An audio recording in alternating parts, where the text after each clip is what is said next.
بسم الله الرحمن الرحيم الحمد لله رب العالمين والصلاة والسلام على النبي الأمين وعلى آله وأصحابه والتابعين ومن تبعهم بإحسان إلى يوم الدين أما بعد السلام عليكم ورحمة الله وبركاته. وصول الثلاثة درساتشن ألفوا درساتشن مجرش علي الله سبحانه وتعالى كان يوداتشو لسو انجي لمانم انداي ستو ككلكله يا عبادة عينتو جست يتوسنوتن تكسنال فمجرشام ندرن سألتنا يتنال ندر كعبادة يمدبال بمسارتو ندر يتدلانو كدرسوش بهالا عندنا ጥያቄዎች ቀርበዋል ነገርን በተመለከተ በመሰረቱ ነዝር የተጠላ ነው። ነብዩ ሰለላሁ ዐለይሂ ወሰለም إنه لا يأتي بخير وإنما يستخرج به من البخيل ብለዋል። ነዝርን በተመለከተ እነሆ ነዝርን የሚገባው የሚሳለው በኺል ነው፣ ስስታም ሰው ነው ዒባዳ ላይ። ሆኖም ሳለ ግን አንድ ሰው ለአላህ ሱብሓነሁ ወተዓላ ቃል የገባ እንደሆነ የተሳለ እንደሆነ መሙላት ግዴታ ይሆንበታል። ነቢያችን ሰለላሁ ዐለይሂ ወሰለም መን ነዘረ አን ዩጢዐ አላህ ፈልዩጢዕሁ አላህን ሱብሓነሁ ወተዓላ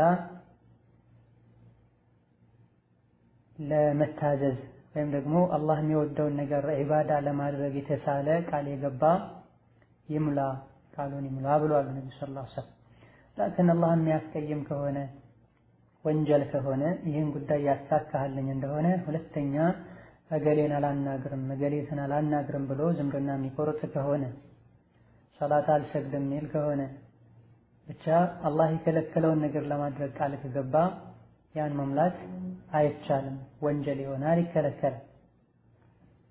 በሌላ ሐዲስ ነብዩ ሰለላሁ ዐለይሂ ወሰለም ወመን ነዘረ አን ያዕሲየ አላህ ፈላ ያዕሲህ አላህን ሱብሓነሁ ወተዓላ ለማመፅ ወንጀልን ለመስራት ነድር የገባ ሰው አላህን ሱብሓነሁ ወተዓላ እንዳያመፀው ይላሉ። ይህም ሶሒህ የሆነ ሐዲስ ነው። እዘን ኸይር ነገርና አላህ የሚወደውን ነገር ለማድረግ ቃል ከገቡ ቃልን መሙላት ግዴታ ነው። ይህን ካሳካለኝ አንድ ቀን ጾማለሁ፣ አንድ ወር ጾማለሁ፣ ሁለት ወር ጾማለሁ ካሉ በነየቱት መሰረት ጉዳዩ ሲሳካ መጾም ግዴታ ነው። ጉዳዩ ካልተሳካ መጾምም ይሁን የገቡትን ቃል ተግባራዊ ማድረግ ግዴታ ይሁን። ላኪን ይሄን ሐጃ ካሳካልኝ 20 ምስኪን አበላለሁ ጉዳዩ ሲሳካ ማብላት ግዴታ ነው። ግራ ቀኝ ማለት አይቻልም፣ ቃል ነው አላህ ዘንድ የሚያስጠይቅም። ይሄኛውን አደጋ ካነሳህልኝ ካስወገድክልኝ 20 ቀን ጾማለሁ 30 ቀን ጾማለሁ ግዴታ። እንደዚሁ ሰደቃ ሰጣለሁም ካሉ ሰደቃውን መስጠት ግዴታ ይሆናል። አላህ ሱብሓነሁ ወተዓላ እኛ ላይ ግዴታ ያላደረገውን ነገር ነፍሳችን ላይ ግዴታ ማድረግ ማለት ነው ነድር ብሎ ማለት። አላህ ሱብሓነሁ ወተዓላ እኛ ላይ ግዴታ ያላደረገውን ነገር ራሳችን ላይ ግዴታ ማድረግ ማለት ነው። እደን ቃል ከገባን በኋላ ራሳችን ላይ ግዴታ ካደረገን በኋላ መሙላቱ ዋጅብ ይሆናል። ቅድም በጠቀስነው ሐዲስ ነድር የገባ ሰው አላህን ሱብሓነሁ ወተዓላ የሚያስቀይም እስካልሆነ ድረስ ይሙላ ብለዋል። ቃልን ማፍረስ ደግሞ ከባድ ወንጀል ነው። ወሚንሁም መን ዓሀደ አላህ ለኢን አታና ሚን ፈድሊሂ ለነሰደቀና ወለነኩነነ ሚነ ሷሊሒን ፈለማ አታሁም ሚን ፈድሊሂ በኺሉ ቢሂ ወተወለው ወሁም ሙዕሪዱን። የሙናፊቆች ባህሪ ሙናፊቆችን አላህ ሲወቅሳቸው ከነሱ ውስጥም ለአላህ ቃል የገባ ነበረ፣ አላህ ከትሩፋቱ ከሰጠን ሀብት ከሰጠን ሰደቃ እንሰጣለን ከሷሊሖችም ከጥሩ ሰዎችም እንሆናለን ብለው ቃል የገቡ ነበሩ። ፈለማ አታሁም ሚን ፈድሊሂ አላህ ሱብሓነሁ ወተዓላ ከትሩፋቱ ሲሰጣቸውና የፈለጉትን ሲያገኙ በኺሉ ቢሂ ሰሰቱ፣ ያን ነገር መስጠት አልፈለጉም፣ ቸለም አሉ ይላል አላህ ሱብሓነሁ ወተዓላ። እዘን አላህ በሽታዬን ካስወገደልኝ እንዲህ አደርጋለሁ፣ ሓጃዬን ካሳካልኝ እዚህ አደርጋለሁ ብሎ ያሰበውን ነገር አላህ ሲያሳካለት የገባውን ቃል ያልሞላ እንደሆነ ከሙናፊቆች ይሆናል። ስለዚህ የትኛውም መልኩ ቃል ከገቡ ነድር ለአላህ ሱብሓነሁ ወተዓላ ከተሳሉ መሙላት ግዴታ ነው። በላጩ አለማድረጉ ነው። ኢነማ ዩስተኽረጁ ቢሂ ሚነል በኺል ስስታም ሰው ነው የሚያደርገው። ይሄን ካረከልኝ ይሄን አደርጋለሁ፣ ካላደረክ አላደርግም ማለት ነው። ይልቁንስ ይሄን ካደረከልኝ አደርጋለሁ የምንለውን ነገር ቀድመን እናደርገውና ዱዓ እናድርግ። ከኸይር ስራ በኋላ ኸይር ስራ እየተሰራ አላህ ሱብሓነሁ ወተዓላ ዱዓን ይቀበላል። በመቀጠል ወደ ደርሳችን ስንመለስ አልአስሉ ታኒ ይላል። እስካሁን አልአስሉል አወልን ነበር ስናይ ያለነው አላህን ሱብሓነሁ ወተዓላ ማወቅን። ሁለተኛው አልአስሉ ታኒ ከዚህ ክታብ ዋናው ዓላማ ሶስት መሰረታዊ የሆኑ ነገሮችን ማስተማር፣ እያንዳንዱ ሙስሊም ሊያውቃቸው የሚገቡ የሰው ልጅ ቀብር ላይ ሲሞት የሚጠየቃቸው መን ረቡከ ማዲኑከ መን ነቢዩከ ተብሎ ይጠየቃልና እነዚህን ማብራራት ነው። እነዚህን ደግሞ ማወቅ የእያንዳንዱ ሙስሊም ግዴታ ነው። በአዱንያ ሳያውቃቸው፣ ሳይረዳቸው፣ ሳይገነዘባቸው አላህ ፊት የቀረበ እንደሆነ ቀብር ውስጥ መላኢኮች ሲጠይቁት ሃ ላ ደረይት ሰሚዕቱ ናሰ የቁሉን ፈቁልቱሁ፣ እንደው ሰዎች አዱንያ ላይ ላኢላሃ ኢለላህ ሲሉ ሰምቼ ነው፣ ሙሐመድ ረሱሉላህ ሲሉ ሰምቼ ነው፣ እስላም ሲሉ ሰምቼ ነው እንጂ ላኢላሃ ኢለላህ ማለት ምን ማለት እንደሆነ አላቅም ነበር። አላህ ማለት ማን እንደሆነ አላቅም ነበር። እስላም ማለት ምን ማለት እንደሆነ አላቅም ነበር። ሙሐመድ ማን እንደሆኑ በምን እንዳዘዙ አላቅም ነበር ብሎ መልስ ይሰጣል። ይሄን መላእክቶች ላደረይተ ወላ ተለይተ ብለው አናቱን በመዶሻ ይመቱታል። እነዚህ ሶስቱን መስአላዎችን ሶስቱን መሰረቶችን ማወቅ ግዴታ ነው። አንደኛው አላህን ማወቅ ነው። አላህን ሱብሓነሁ ወተዓላ በስሞቹ በባህሪዎቹ ማወቅ፣ የሚወደውን ነገር ማድረግ፣ የሚጠላውን ነገር መራቅ እንዳለብን አይተናል። ሁለተኛው አስል እያንዳንዱ ሙስሊም ሊያውቀው ከሚገባው ማለት ነው ማዕሪፈቱ ዲነል ኢስላሚ ቢልአዲላህ፣ ዲነል ኢስላምን እስከነ ማስረጃው ማወቅ ማለት ነው። እስላምን ወላጆቼ ሙስሊም ስለሆኑ ሙስሊም ሆንኩኝ ብለን አይደለም መቀበል ያለብን። አላህ ሱብሓነሁ ወተዓላ ሙስሊም ሆናችሁ እንጂ አትሙቱ ስላለ ነው። ያለ ዲነል ኢስላም ሌላ ሃይማኖትን አላህ ስለማይቀበል ወደ ጀነት አልፊርደውስ ወደ አኺራ የአላህ ሱብሓነሁ ወተዓላ ውዴታ ወዳለበት ሰላም ሀገር የሚወስደው እስላም ብቻ ስለሆነ ነው። ወጀተ የእስላምን መሰረታዊ የሆኑ ነገሮችን ማወቅ ይኖርብናል ከማስረጃ ጋር ማለት ነው። እስላም ብሎ ማለት የነቢያት ሃይማኖት በሙሉ የሁሉም ሃይማኖት የሁሉም ነቢያት ዲናቸው እስላም ከነቢዩላህ አደም ወይም ከኑህ ጀምሮ እስከ ነቢያት መደምደሚያ የሆኑት እስከ ነቢያችን ሙሐመድ ሰለላሁ ዐለይሂ ወሰለም ድረስ የነበሩ ነቢያት ሲጣሩ የነበረው ወደ እስላም ብቻ ነው። አላህ ሱብሓነሁ ወተዓላ ኑህን አስመልክቶ ሱረቱ ዩኑስ ላይ ወኡሚርቱ አን አኩነ ሚነል ሙስሊሚን አስተምራቸው፣ መከራቸው፣ ወደ አላህ ሱብሓነሁ ወተዓላ ብቸኝነት ጥራቸው። እንዲህ ካሉ በላቸው ኡሚርቱ እኔ እንደሆነ ታዝዣለሁ አን አኩነ ሚነል ሙስሊሚን ከሙስሊሞች እንደሆን ታዝዣለሁ በላቸው።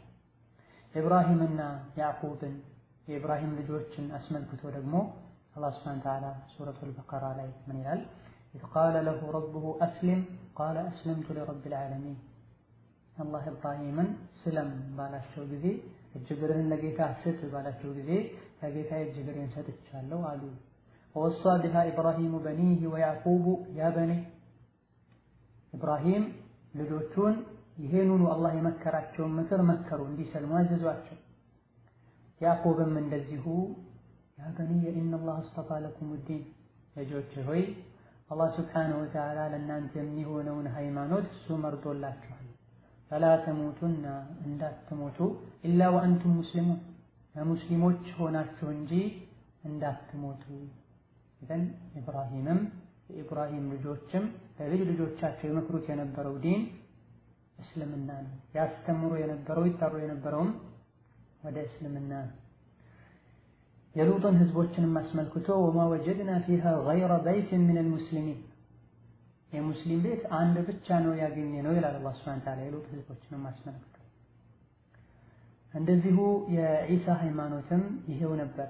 ወሽሀድ ቢአና ሙስሊሙን፣ ሐዋርያት ዒሳን ዓለይሂ ሰላም እኛ ያንተ ረዳቶች ነን፣ አጋዦች ነን፣ ወደ አላህ የምታደርገውን ጥሪ ጉዞህን እንደግፋለን፣ እንረዳሃለን፣ እነሆ ሙስሊሞች መሆናችንንም መስክርልን ሲሉት ነበር። እስልምና አላህ ሱብሓነሁ ወተዓላ ለሰው ልጆች በሙሉ የመረጠው ሃይማኖት የነቢዩ መሐመድ ሃይማኖት ብቻ አይደለም። አንዳንዴ በአገላለጽ ደረጃም እስላም ከመጣበት ጊዜ ጀምሮ እስላምን ይዘው ሲመጡ ሲባል የሰው ልጆች በሌላ በመጥፎ ሊረዱት ይችላሉ፣ በተለይ አላዋቂዎች። ከዛ በፊት እስላም አልነበረም ማለት አይደለም። ኢየሱስ ወደ ሰማይ ካረገበት ጊዜ ጀምሮ ነቢይ እስኪላኩ ድረስ የ500 የ600 ዓመት ክፍተት ነበረ። በዚህ መሃል ዲን ተረስቶ ነበር። ትክክለኛው አላህ ለነቢያት አሲዞ ይልኩ የነበረው እምነት ሰዎች ዘንግተውት ነበር፣ ርቀውት ነበር፣ ቸላ ብለውት ነበር። በሽርክ በጃሂልያ ተለውጦ ነበር። ዳግም ነብዩ ሰለላሁ ዐለይሂ ወሰለም ይዘውት ሲመጡ ሲያድሱት ማለት እንጂ እስልምና እምነት የነብዩ እምነት ብቻ አይደለም። የአደምም የኑህም የሷሊህም የአዩብም የዳውድም የሱለይማንም የዒሳም የሙሳም ሃይማኖት ነው። ነሳራ የተባለበት አይሁድ የተባለበት ምክንያት ተጨማሪ ስም ኢና ሁድና ኢለይክ ከሚለው ተይዞ ነው። ቃሉ አይሁድ የሚለው ስያሜ የተሰጣቸው ከዚህ ነው። ነሳራ የሚለውም ኢሳ ከነበረበት አካባቢ ከቦታ አንፃር ነው የተባሉት። ወቂለ ገይሩ ዛሊክ ኢዘን እስልምናን ማወቅ ግዴታችን ነው። እስላም የሁሉም ነቢያት ሃይማኖት ነው። አላህ ሱብሓነሁ ወተዓላ ሙስሊም አድርጎ እንዲያኖረን ሙስሊም አድርጎ እንዲገድለን ከነቢያት ከሷሊሖች ከወልዮች እንዲቀሰቅሰን እንለምነዋለን። እነሁ ዐላ ኩሊ ሸይኢን ቀዲር። ወሁወ እስላም ብሎ ማለት አልእስትስላሙ ሊላሂ ብተውሒድ። ወሁወ እስላም ብሎ ማለት እስላምን ማወቅ ግዴታ ነው። እስከነ ማስረጃው ማወቅ ዋጅብ ነው፣ ግዴታ ነው ብለናል። እስላም ብሎ ማለት አልእስትስላሙ ሊላሂ ብተውሒድ አላህን ሱብሓነሁ ወተዓላ ብቸኛ አድርጎ ማምለክ ማለት ነው። እሱን ብቻ መታዘዝ ማለት ነው። እሱ ማንንም አለማጋራት ማለት ነው። ወልኢንቅያዱ ለሁ ቢጣዓ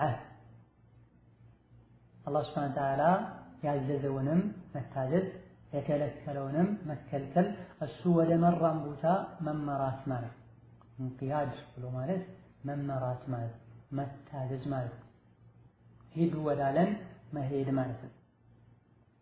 ይህ ከመሆኑም ጋር ወልበራአቱ ወልኹሉሱ ሚነ ሽርክ ወአህሊሂ ወልበራአ መጥራትና ራስን ማጥራት ያስፈልጋል። ወልኹሉስ መጽዳትና መራቅ መለየት ያስፈልጋል። ሚነ ሽርክ ከሽርክና ወአህሊሂ ሽርክንም ከሚደግፉ ሽርክን ከሚያራምዱ ከሚያጨማልቁ ሰዎች መራቅ ያስፈልጋል። ኢዘን ትክክለኛው እስላም ብሎ ማለት ይሄ ነው። አላህን ሱብሓነሁ ወተዓላ በብቸኝነት ማምለክ ወልእስትስላሙ ሊላሂ ቢተውሒድ ወልኢንቅያዱ ለሁ ቢጣዓ ያዘዘውን መታዘዝ የከለከለውን መከልከል ወልበራአቱ ወልኹሉሱ ሚነ ሽርክ ወአህሊሂ ከሽርክና ሽርክን ከሚያራምዱ ሰዎች መራቅ መሸሽ መጥላት ማለት ነው። እነዚህ ሶስቱ ነገሮች ከተሟሉ እስላም አለ ይባላል። እነዚህ ሶስቱን ነገሮችም ያደረገ ሰው ሙስሊም ነው ይባላል። በተረፈ በስም ብቻ እስልምናን ማግኘት በፍጹም አይቻልም። የግድ እኔ ሙስሊም ነኝ ካልኩኝ ሽርክን መጥላትና ሽርክን የሚያራምዱ ሰዎችንም የመጥላት ግዴታ አለብን። አማ እስልምናም ሃይማኖት ነው፣ ክርስትናም ሃይማኖት ነው፣ አይሁድም ሃይማኖት ነው፣ ሁሉም ያማረውን ያደርግ ያለን እንደሆነ ሽርክን አልጠላንም ማለት ነው። ከሽርክ ራሳችንን አላጠራንም ማለት ነው። ከሙሽሪኮችም ራሳችንን አላጠራንም ማለት ነው። ወላ እና በራ የግድ መኖር አለበት። ለአላህ ብሎ መውደድ ለአላህ ብሎ መጥላት ሊኖር ይገባል።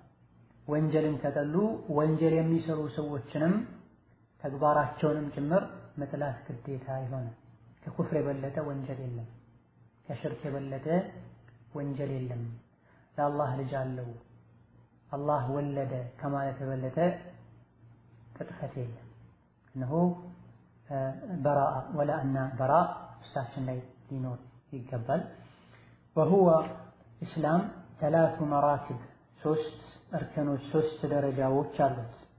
አንዱ ከአንዱ የሚበልጥ አንደኛው አልኢስላሙ እስላም የመጀመሪያው መርተባ ነው፣ የመጀመሪያው ደረጃ ነው። ሁለተኛው አልኢማኑ ኢማን፣ ሶስተኛው ኢሕሳን፣ እነዚህ ሶስት የእምነት እርከኖች ናቸው። የእምነት የኢማን ደረጃዎች ናቸው። አንዱ ከሌላኛው ይበላለጣል። እስላም ላይ የጠና ሰው፣ እስላም ላይ የበረታ ሰው ወደ ኢማን ይሸጋገራል። ኢማኑ ላይ የጠና ሰው፣ የበረታ ሰው፣ የጠነከረ ሰው ወደ ኢሕሳን ይሸጋገራል። እስልምናው ያላማረ ሰው ኢማን ላይ አይደርስም። ኢማኑ ያላማረ ሰው ኢሕሳን ላይ አይደርስም። እነዚህ ሶስቱም የተወሰዱት ከሐዲስ ነው። ሶስት ክፍል እንዳለው እስላም ሶስት ደረጃ እንዳለው ከሐዲስ ነው የተወሰደ። እስላማችን እስልምናችን ሲያምር ሲጠነክር ኢማን ወደሚለው ደረጃ እንሸጋገራለን። ከዛ ወደ ኢሕሳን እንሸጋገራለን። እስላም እና ኢማን አብረው ሲመጡ እስላም ለውጫዊ የእስልምና ህግጋት ለመተግበር ይሆናል። ውጫዊ እስልምና ህግጋትን የሚተገበር ከሆነ እንደ ሰው ሶላት የሚሰግድ ከሆነ ዘካ የሚሰጥ ከሆነ ሐጅ የሚያደርግ ከሆነ እስላም ያዘዘውን አድርጓል፣ ሙስሊም ይባላል። ኢማን ደግሞ ውስጣዊ እምነቶችን አላህን መፍራት፣ አላህን ተስፋ ማድረግ፣ አላህን መከጀል፣ ሌሎችም ወደፊት እንደሚባራው። ኢሕሳን ማለት ደግሞ ከዚህ ሁሉ የበለጠ አላህ ሱብሓነሁ ወተዓላ እንደሚያየን እሱንም እንደምናየው አድርገን አላህን ከተለጥ ብለን መገዛት ማለት ነው። ወኩሉ መርተበትን ለሃ አርካን፣ ለነዚህ ለሶስቱም የእምነት እርከኖች ደረጃዎች ራሱን የቻለ መሰረት አላቸው፣ ማዕዘን አላቸው። እነዚህ ሶስቱም የሚሟሉት መሰረቶቻቸው አርካኖቻቸው ሲገኙና ሲሟሉ ነው። በአርካኑል ኢስላም 5 የእስልምና ማዕዘናት 5 ናቸው። የእምነት 5 ናቸው፣ የኢማን ማለት ነው። የኢሕሳን 1 ነው። እነዚህ ኢንሻአላህ አርካኑል ኢስላሚ 5 ከሚለው ጀምሮ ተከታይ ደርስ የምናየው ይሆናል። አላህ ሱብሓነሁ ወተዓላ ጠቃሚ የሆነ እውቀት ከመልካም ስራ ጋር ያድለን። ወላሁ አዕለም። ሰላም አለይኩም ወረሕመቱላህ